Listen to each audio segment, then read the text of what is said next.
Selamat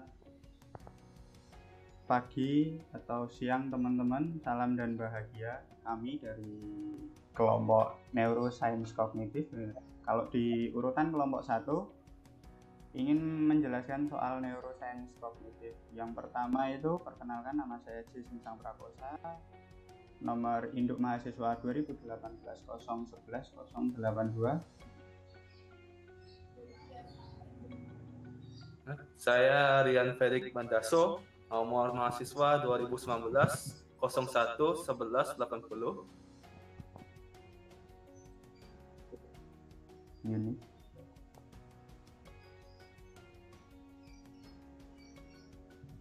Saya Yuni Kartika Ramli, NIM 2018 01 1087. Oke, next.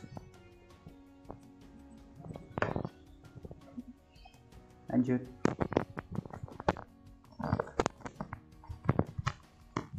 Oke, yang pertama itu yang perlu dipahami dulu itu adalah neuroscience kognitif. Jadi neuroscience kognitif ini terdiri dari dua kata ya. Yang pertama itu neuroscience.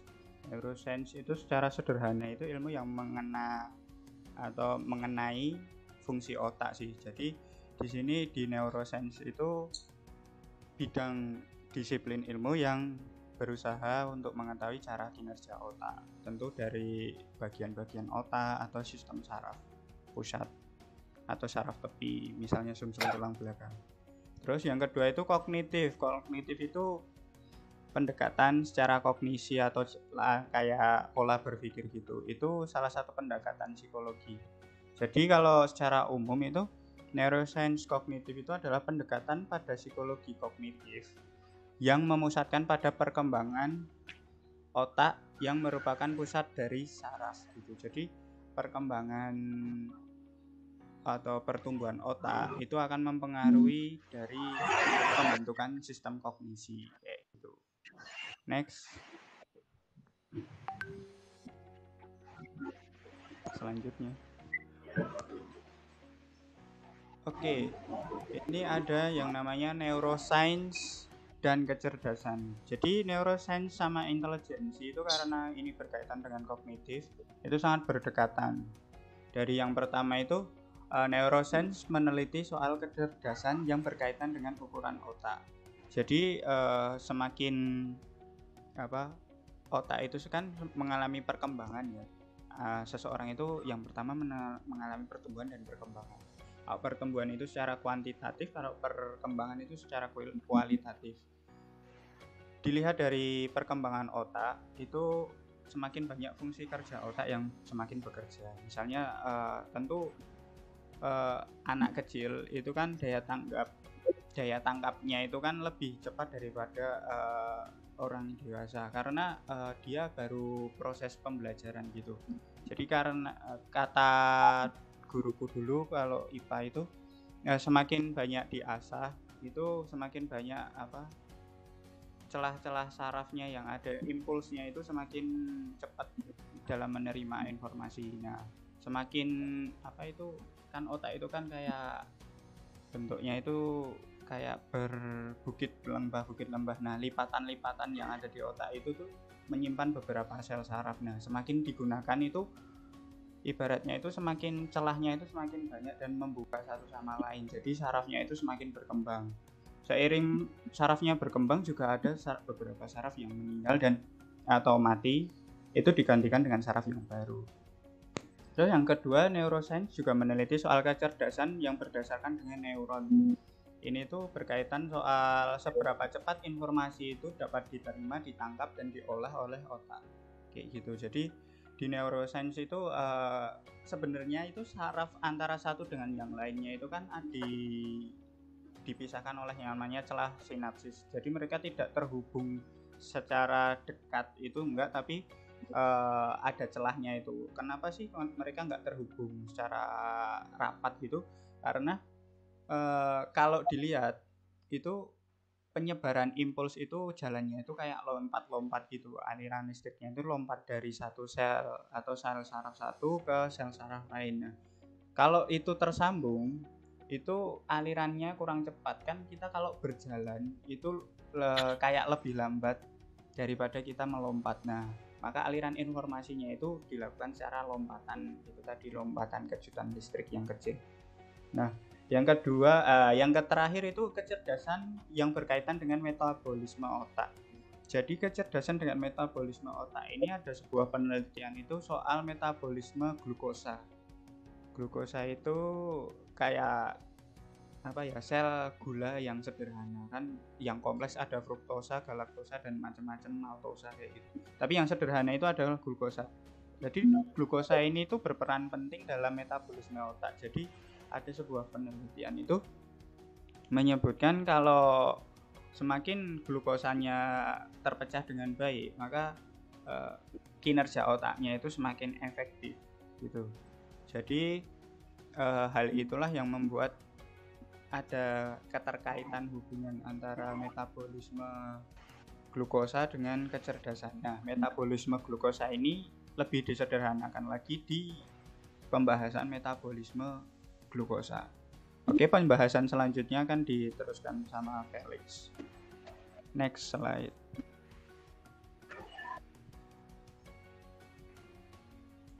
Next.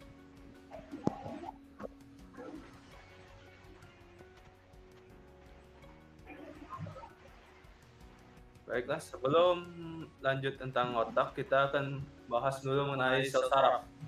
Sel saraf merupakan sel yang terdiri dari kumpulan sel neuron yang membentuk sel saraf tersebut. Jumlah sel neuron untuk membentuk sebuah saraf sangatlah banyak, sekitar jutaan. Neuron memiliki 3 bagian utama, yaitu pertama badan sel yang terdiri dari nukleus yang penting untuk kelangsungan hidup sel. Yang kedua akson, suatu proses yang membawa impuls keluar dari badan sel. Neuron hanya memiliki satu akson. Ketiga dendrit, suatu proses yang membawa impuls masuk ke dalam badan sel. Di dalam sinaps terdapat pertukaran antara neuron akson dengan neuron dendrit atau bisa juga dengan neuron badan sel. Transmisi impuls tergantung pada bahan kimia yang disebut dengan neurotransmitter. Next.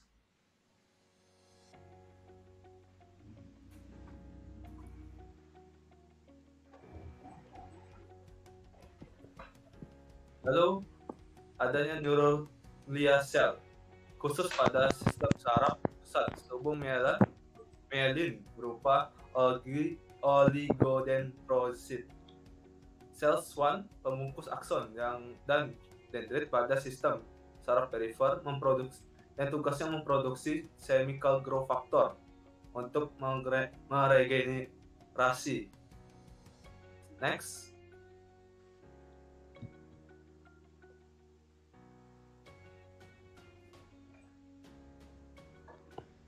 Berikut adalah foto struktur dari neuron. Kita bisa melihat dendrit, nukleus, sel badan sel, dan akson, dan bisa lihat dah pokoknya. Next.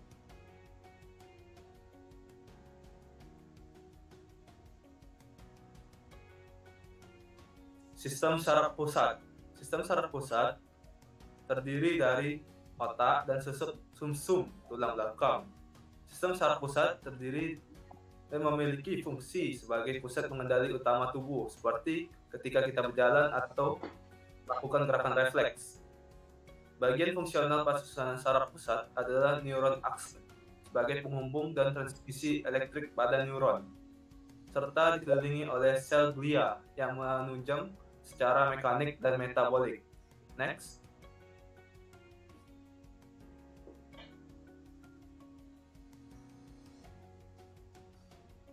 Dalam berikut adalah foto yang kita bisa lihat sistem saraf pusat yang dalam foto tersebut ada otak, sistem tulang belakang, sedangkan sistem saraf tepi yaitu syaraf dan syaraf spinal. Next.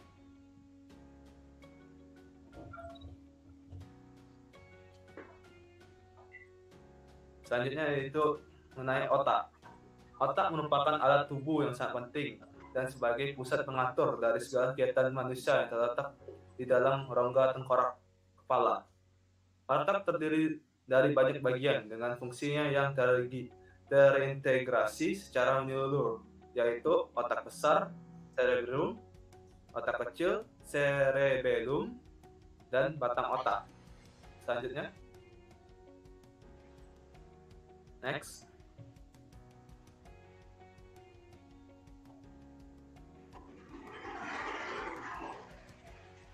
Otak besar, bagian otak yang paling luas daripada bagian otak lainnya, yang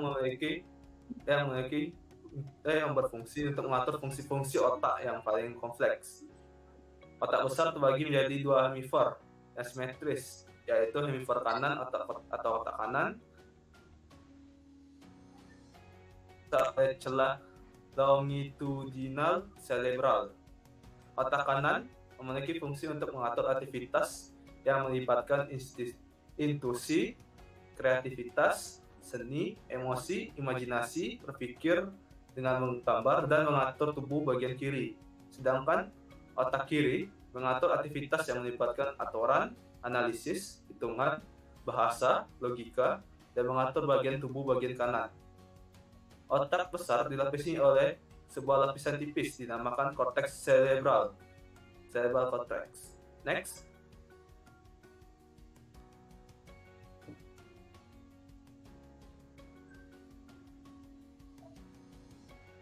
Otak besar bagiannya korteks cerebral merupakan lapisan terluar dari otak yang berwarna keabu-abuan. Biasa juga disebut sebagai materi abu-abu, mengandung sebuah sel saraf. Terdapat ukuran besar yang disebut dan lekukan kecil bernama sulci juga membentuk lipatan-lipatan. Korteks cerebral terbagi jadi 4 bagian yang disebut lobus, yaitu pertama lobus frontal, lobus parietal, lobus temporal, dan lobus occipital. Next.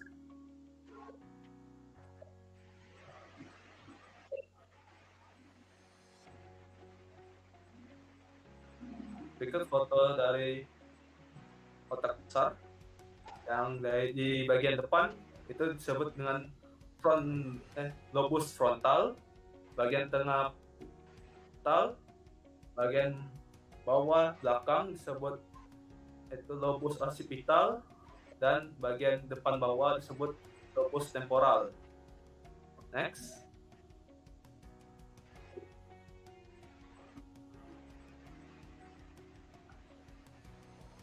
Lobus frontal memiliki fungsi dalam melakukan perencanaan, penghentian, dan pengontrolan segala gerakan tubuh. Gyrus parental dan lobus frontal bersebelahan memiliki fungsi sebagai motorik tubuh, memiliki tanggung jawab dalam mengatur gerakan, penilaian, pengambilan putusan, pemecahan masalah, spontanitas, dan perencanaan memori, bahasa, dan perilaku sosial dan seksual. Terletak di bagian terdepan otak yang tepat di belakang dahi. Next.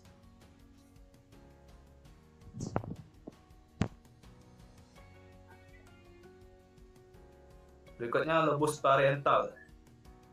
Tempat utama proses informasi sensorik seperti rasa, suhu, bau, pendengaran, penglihatan, dan sentuhan. Manusia tidak akan bisa menggerakkan sensasi jika lobus parietal rusak. Sebagai penalaran ruang dan dimensi, navigator, arah, membaca, dan memahami peta, mencegah menabrakan objek, termasuk koordinasi anggota tubuh tanpa rangsangan visual. Lobus parietal terletak di belakang lobus frontal. Next.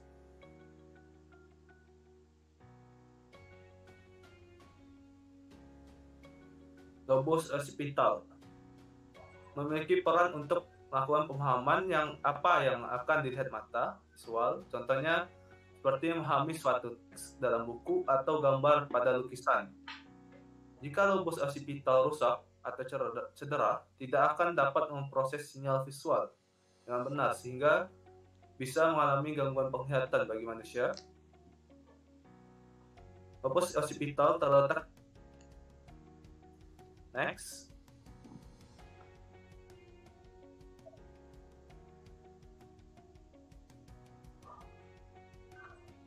Terakhir, lobus temporal memiliki fungsi dalam melakukan persepsi, pendengaran, dan bahasa, serta memproses dan memahami makna sebuah ucapan. Lalu, untuk mengenali dan membedakan semua jenis suara dari tinggi rendah nada yang berbeda yang dikirim dari reseptor sensorik telinga, berperan dalam memproses ingatan dan emosi. Lobus temporal terletak di bawah lobus frontal dan lobus parietal. Selanjutnya akan dijelaskan oleh Sungsang. Oke. Jadi ada bagian otak yang secara lebih lanjut itu ada otak tengah atau midbrain. Otak tengah terdiri dari dua bagian yang memiliki fungsi berbeda. Yang pertama itu tentrum. Tentrum dua benjolan yang disebut dua culi atau superior colliculi. Pasangan anterior yang berperan dalam fungsi visual terlibat dalam proses refleks visual dan reaksi terhadap stimulus yang berbeda. Terus bagian tentrum yang kedua ada inferior colliculi, pasangan posterior yang berperan dalam fungsi auditori. Terus bagian otak tengah yang lainnya ada yang namanya tegmentum, bagian mesencephalon yang letaknya sentralnya di bawah tektum, memiliki tiga bagian utama yaitu reticular formation sebagai pusat kesadaran, perhatian, gerakan otot, gerakan tubuh, refleks visual. Yang kedua ada periaqueductal gray matter, reseptor efek pengurangan rasa sakit dari obat-obatan. Yang ketiga adalah red nucleus dan substansial nigra yang membawa informasi motorik dari otak ke tulang belakang. Lanjutnya, next.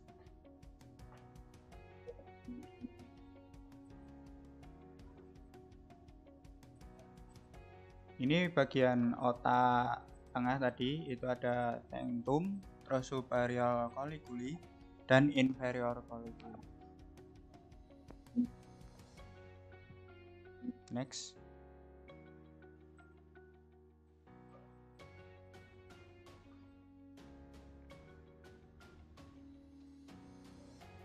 Oke, bisa dilanjut. Next. Otak belakang atau hindbrain terbagi menjadi dua, yaitu mesencephalon dan mielencephalon. Mielencephalon memiliki dua struktur utama, yaitu cerebrum atau otak dan cerebellum atau otak kecil. Terus yang kedua ada pons, bagian batang otak. Mielencephalon itu terdiri dari banyak traktus yang membawa sinyal-sinyal di seluruh bagian otak dan bagian tubuh. Terdiri dari satu struktur penting yaitu reticular formation. Next, lanjut.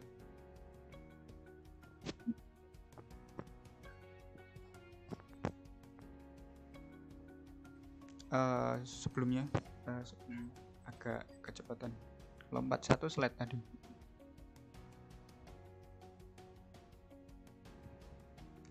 Setelah ini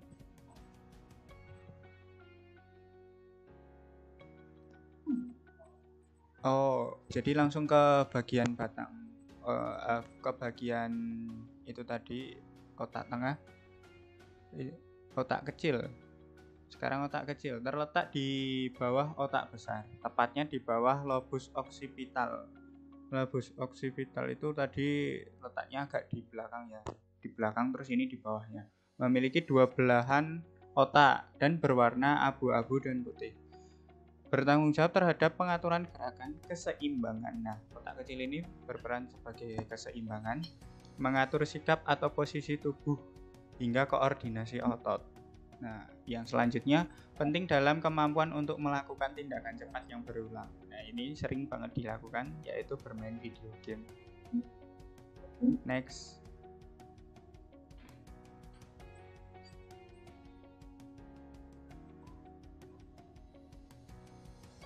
Nah, ini otak kecil.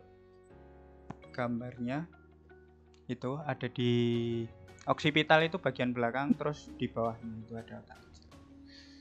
Batang otak. Oke, batang otak selanjutnya akan dijelaskan oleh Yuni. Next, batang otak.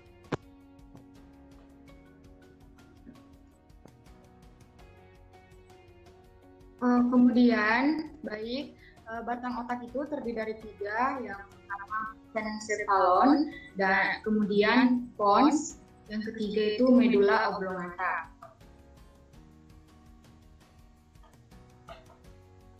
Kemudian ini ada struktur batang otak. Ada talamus, ada pons, ada medula oblongata, ada saluran optik, otak tengah, irisan menuju otak kecil, dan irisan menuju otak besar. Kemudian ada saraf kranial. Dan yang di bawah ini ada sumsum tulang belakang. Kemudian ada mesencephalon. Mesencephalon ini terletak di tengah struktur otak, menghubungkan otak besar dengan pons di bawahnya. Kemudian beberapa saluran saraf melalui otak tengah menghubungkan otak besar dengan otak kecil dan bagian batang otak lainnya. Fungsi dari mesencephalon ini yang pertama mengontrol respon penglihatan, kemudian mengatur gerakan mata, ketiga pelebaran kuku, keempat mengatur gerakan otot, dan kelima pendengaran. Kemudian ada yang kita sebut dengan medula. Bagian ini adalah bagian batang otak yang paling bawah yang terhubung langsung dengan medula spinalis. Kemudian pusat kendali aktivitas kardio,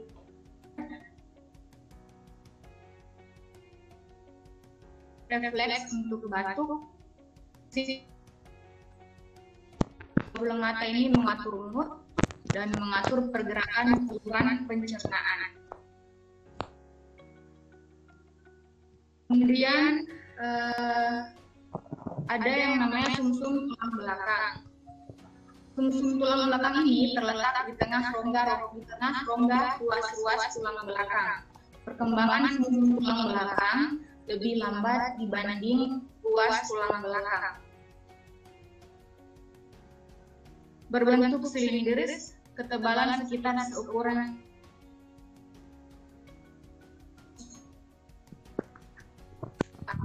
yang pertama, gray matter di bagian dalam sumsum tulang belakang berbentuk seperti huruf H, terdiri dari badan sel dan interneuron yang tidak tereliminasi. Kemudian di pinggir sumsum tulang belakang yang dikelilingi gray matter terdiri dari akson yang tereliminasi, berwarna putih bercahaya karena mielin.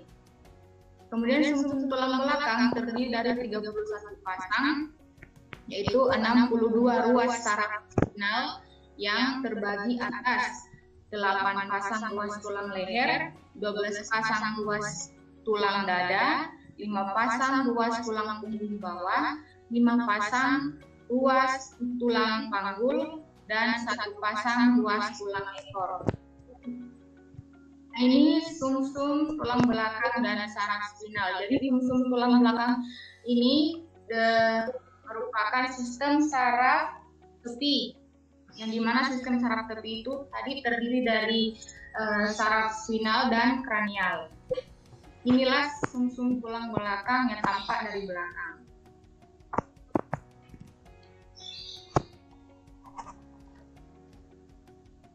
Ini ada daerah labu, daerah putih,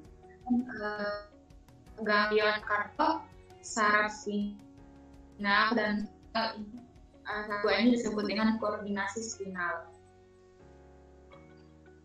Adapun fungsi sumsum tulang belakang, yang pertama mengumpulkan informasi sematosensoris yang akan dikirim ke otak, kemudian mendistribusi perintah saraf-saraf motorik ke organ-organ gerak.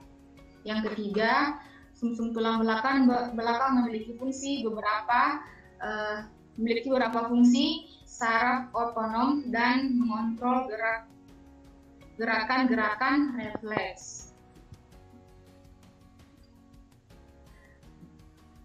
Kemudian ada lagi fungsi kortikal. Fungsi kortikal ini adalah sifat manusia yang meliputi kebudayaan, bahasa, memori, dan rasa prihatin, sehingga dapat dikatakan bahwa komponen dari kortikal merupakan fungsi lobus parietal yang dimana berfungsi untuk menganalisa tiap macam perasaan dan mengoreksi dan mengkorelasi serta mengintegrasi impuls. Kemudian manifest hemisfer dan neuroscience akan dijelaskan oleh Sungsang. Oke, terima kasih. Jadi tadi sempat disinggung soal hemisfer dan neuroscience. Itu bisa di next slide-nya. Jadi hemisfer tadi itu secara sederhana itu dijelaskan bagian otak kanan sama otak kiri. Jadi dulu awalnya itu otak itu mengalami perkembangan menurut Halloway dalam Budianingsih. Nah, Budianingsih ini dia meneliti soal neurolinguistik. Jadi neurolinguistik itu hubungannya neuroscience dengan linguistik atau bahasa komunikasi. Kenapa ini bahasannya banyak banget, itu bakal dilanjutin nanti. Yang pertama itu mengemukakan bahwa perkembangan otak itu terjadi 4 tahap. Yang pertama itu perkembangan yang pasti ukuran. Jadi volume otak itu berkembang seiring dengan tumbuh kembang seseorang. Yang kedua itu perubahan reorganisasi pada otak. Reorganisasi pada otak ini terjadi karena ada fungsinya yang mulai berkembang berkembang dengan baik. Jadi anak mulai berkembang, mulai ada motorik kasar sama halus. Nah, itu reorganisasi pada otak itu dilatih saat itu. Terus yang ketiga munculnya sistem fiber yang berbeda-beda melalui korpus callosum.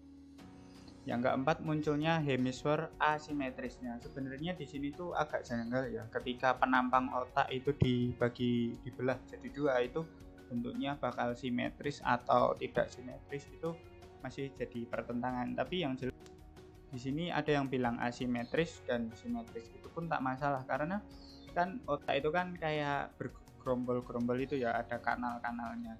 Ketika kanalnya itu dipotong di tengah, itu kan tidak mesti memotong sama rata. Nah, itu pendapat saya, kalau munculnya hemisfer itu tidak simetris. Tapi ada juga orang yang mengatakan bahwa hemisfer ini atau bagian otak itu dibagi secara simetris. Itu juga nggak apa-apa, yang penting terbagi 2, jadi otak kanan, otak atau otak kiri.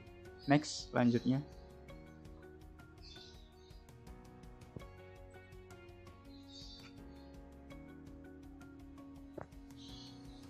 Nah, ini hemisfer atau belahan otak. Jadi belahan otak kiri itu tadi telah disebutkan bahwa condong ke bagian matematika, bahasa, membaca, logika, urutan sistematis, dan analisis. Jadi banyak bidang yang meneliti soal neuroscience itu tertariknya itu karena kenapa sih pembelajaran di sekolah. Nah, terutama neuroscience berkaitan dengan pembelajaran. Itu pasti akan condong ke bagian otak yang kiri karena pendidikan saat ini yang masih ada di Indonesia sih masih mengandalkan sistem logika atau urutan sistematis dan analisis, sehingga bagian belahan otak kanan atau hemisfer kanan itu di bidang kreativitas, konseptual itu kurang gitu. Sebut saja gini, peraih Nobel itu tuh sebagian besar itu orang-orang yang lebih kreatif atau lebih inovasi dalam sebuah temuan gitu. Sedangkan negara-negara kita, maksudnya negara Asia Timur itu jarang banget yang mendapat hadiah Nobel karena mereka masih berkutat di sistem analisis atau di logika atau berhitung kayak gitu, sistematis. Nah, berlanjut ke tadi soal hemisfer di linguistik tadi di Budianingsih, itu tuh dia meneliti soal bagaimana sih apakah pengaruh otak kiri itu kan ada keterkaitan dengan bahasa. Nah, kelancaran berbahasa itu apakah cuman difaktori otak kiri aja gitu tanpa ada otak yang lain? Ternyata itu ada penelitian sebelumnya itu dia mengambil hemisfer sebelah kanan untuk mencegah epilepsi gitu. Ya tentu koordinasi atau sebagian penglihatan dan soal bermimpi orang tersebut akan terganggu karena hemisfer yang sebelah kiri sengaja diangkat gitu loh. Nggak tahu itu operasinya kayak gimana. Jadi tinggal sebelah otak aja. Tapi dia masih bisa berbicara dengan bahasa yang terbatas. Nah, tapi setelah diteliti ketika hemisfer sebelah kiri itu ditidurkan, ibaratnya itu distimulasi biar hemisfer kiri itu tidak terlalu menonjol, itu ditidurkan istilahnya. Ternyata otak kanan ini juga memiliki peran dalam bahasa gitu, walaupun hanya beberapa persen aja bahasa yang. Nah, ketika dihubungkan lagi neuroscience dengan linguistik itu berkaitan dengan penggunaan bahasa. Penggunaan bahasa itu kan sejauh ini diajarkan secara konteks ya, maksudnya dengan cara membaca dan menulis. Nah, ternyata bahasa ini juga dapat disampaikan melalui media lain. Misalnya itu ada gambar itu kan bisa merupakan simbol ya. Simbol itu kalau lebih dikaitkan lagi kita sering nonton film. Nah, kadang kemampuan berbahasa Inggris orang yang menonton film itu sampai sejauh ini ketika saya tanya ke teman-teman saya itu mereka fasih berbahasa Inggris atau berkomunikasi dengan bahasa Inggris sesuai dengan aksennya itu karena mereka suka melihat film ataupun mendengarkan musik. Nah, tentu kalau kayak gini itu ada kaitannya tentang hemisfer otak kiri dan otak kanan. Tidak selalu mereka itu bekerja secara individual, tapi mereka itu sebenarnya saling melengkapi gitu loh. Ketika kemampuan di neurolinguistik tidak hanya otak kiri yang bekerja, tetapi mereka juga mengolah bagaimana komunikasi itu berjalan. Nah, biasanya orang yang terlalu mengandalkan otak kiri itu kadang seringkali itu di sisi sosialnya itu mengalami kelemahan. Makanya di sisi sosial itu terdapat otak kanan ini yang dimana dia itu bekerja juga sebagai untuk cara bersosialisasi dengan baik itu diprosesnya di otak kiri. Jadi lebih kan itu ada kreativitas ya, kreativitas itu kan lebih kayak keperasaan. Nah, menghubungkan keperasaan gitu. Jadi ketika berbahasa tidak dibarengi dengan kreativitas atau perasaan yang baik, tentu akan menjadi bahasa yang berbahaya. Nah, disitulah kalau kita mendekati neuroscience dengan segi neuroscience linguistik. Selanjutnya akan dijelaskan oleh Yuni mengenai proses pencitraan.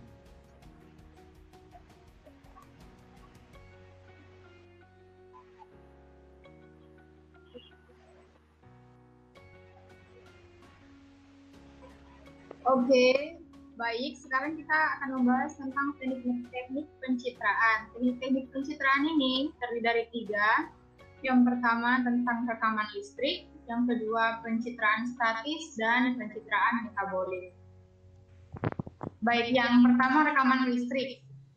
Teknik ini menggunakan aliran listrik untuk mengetahui transmisi sinyal di otak. Aktivitas otak muncul ketika dilakukan proses perekaman. Aktivitas yang muncul berupa gelombang dengan berbagai lebar dan ketinggian, lebar atau tinggi, atau frekuensi dan intensitas. Rekaman tersebut ini kita kenal dengan istilah elektroensefalogram atau EEG. Melalui rekaman EEG ini dimungkinkan untuk mempelajari aktivitas kan ketika tidur, nyenyak ataupun bermimpi.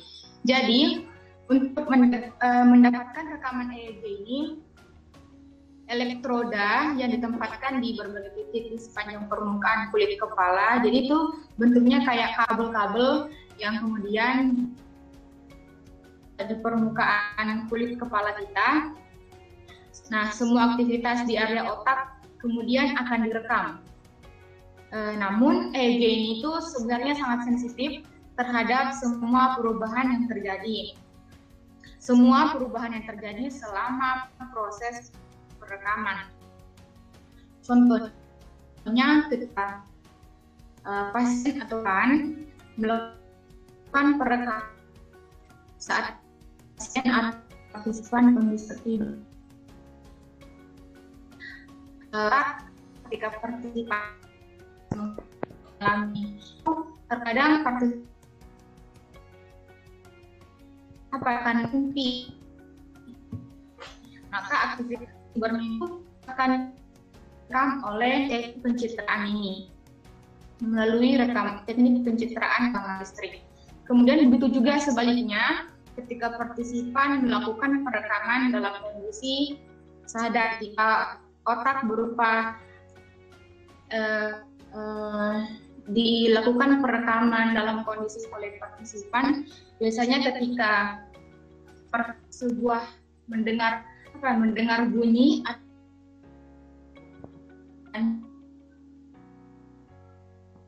itu juga berhasil merekam kegiatan otak pada saat itu. EEG ini tuh juga biasa digunakan sebagai alat bantu dalam mendiagnosa epilepsi karena dapat menunjukkan apakah kejang muncul di kedua sisi otak pada saat yang bersamaan ataupun berasal dari satu bagian otak yang kemudian.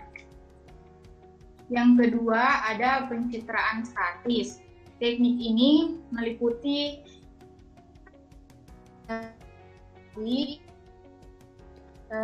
pemindaian tomografi komputerisasi atau komputerisasi tomografi atau CT, dan pemindaian pencitraan resonansi magnetik atau MRI. Teknik berbasis sinar X atau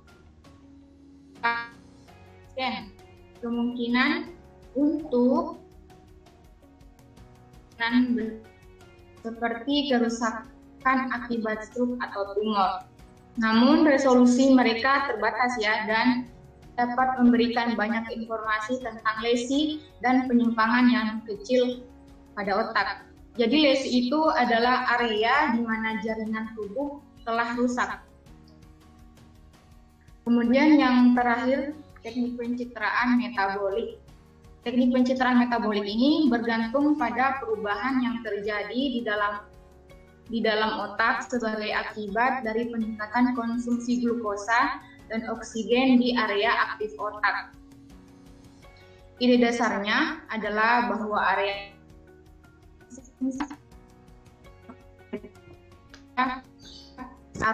tidak aktif selama beberapa tugas atau selama otak itu